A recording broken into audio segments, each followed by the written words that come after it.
Pozdrav svima! Danas ćemo se Stipe i ja potruditi da ispunimo želju nogometnom znalcu koji je dao sve od sebe da bude danas s nama. Bog svima, ja sam Nino i imam 17 godina. Dolazim iz Sorosarja i trenutno pohađam srednju školu Zabok. Ovom prilikom htio bih pozdraviti sve svoje kolege iz razreda. Za jedan nogometni kviz saznao sam putem Instagram stranice. U početku sam mislio da je to Sara, nisam bio previše uvjeren u svoju pobjedu, no na kraju sam jako sretan što sam danas ovdje. Bio sam jako uzbuđen što ću upoznati Jošku i Stipu, zato jer sam ih još kroz malih nogu sam mnogo širša od njima. Stipe, kako si? Dobar sam, kak ste vi? Evo, nije loše, ti vruće. Je. Imaš dobru liniju za nogometaša. Nisiš? Koja pozicija? Vidjet ćemo poslije. Ovo bi biti dobar bezvezni desni.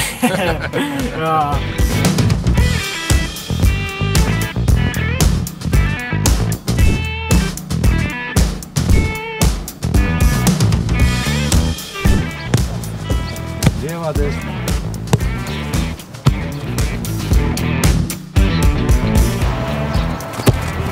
Evo je.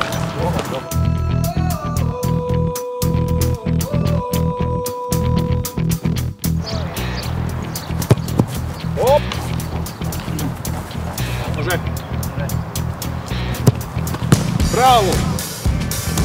Ja sam ispalio sam prelom. To, golmane!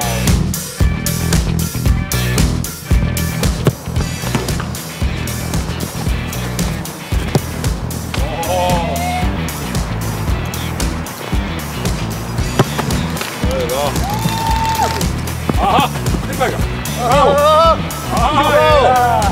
Ukazao je zavidno nogometno znanje, odnosno vrlo dobre nogometne vještine. Tako da ćemo ga uskoro ja i Joško testirati sa nekoliko nogometnih trikova. Marko Van Basten, legendarni volej, zabio je u finalu Europskog prvenstva 1988. godine. Protiv koje države? Rusije! Kao Joško. Ovaj pogodak dolazi sa svjetskog prvenstva.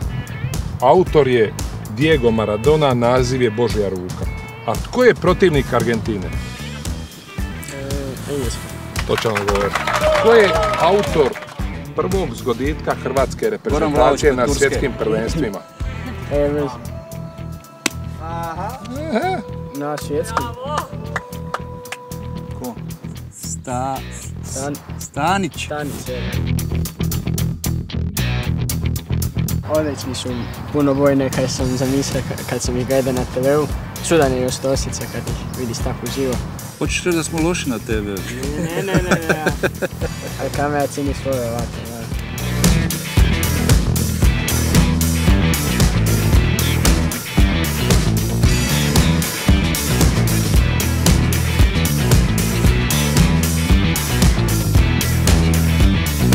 To je jedna otežavajuća okolnost u ono doba u koje smo, ja mislim, i ja i Joško igrali, jer tada bi mi znali ponekad i sa novinarima se tako Joško je družiti i na putovanjima kad bi išli na nekakve evropske utakmice, sjedili bi skupa s njima u avionu, pričali. Danas ja mislim da je to gotovo pa nemoguće, da to ne postoji. Ono što je recimo u vrhunskom sportu, evo gledamo sad konkretno našu reprezentaciju ili klubove, mislim da je upravo te društvene mreže, internet, odnosno globalizacija na jedan način utjecala da je jako teško stvoriti momčadski duh.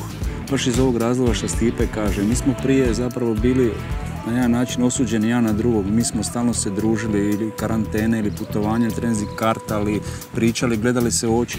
Danas vi imate primjere da nakon utakmice, prije tuširanja, 20 igrača je na mobitelima. Dakle, oni jako malo komuniciraju između sebe. Dakle, preuzeli su i društvene mreže, međutim, to je vrijeme, proces u kojem živimo i to je tako. S druge strane, imaju prednost da, recimo, jako lako isplivaju igrači koji odigraju 2-3 utakmice, svi brzo doznaju za njih, dakle, sve je pred očima javnosti, puno lakše dođu do nekakvih stvari u smislu egzistencije, u smislu dobrih ugovora, na kraju krajeva te društvene mreže generiraju svoje prihode, ti imaju igrači puno pratitelja, znači samim tim sa svojom eksponiranošću dolaze i do pozicija da zarađuju mimo nogometa velike svote. U smislu sporta ne bi mu ja dao nekakve pretjerane savjete. Na kraju krajeva dobro je podnio poraz kako sam ga razvalio, ali čini mi se da je Nino prije svega jedan skroman i samozatajan, drag mladić i to je ono najveća vrijednost i samo ostani takav, a što se tiče sporta najvažnije je da se ti dobro osjećaš u okruženju u kojem jesi sa svojim prijateljima. To je jedini razlog.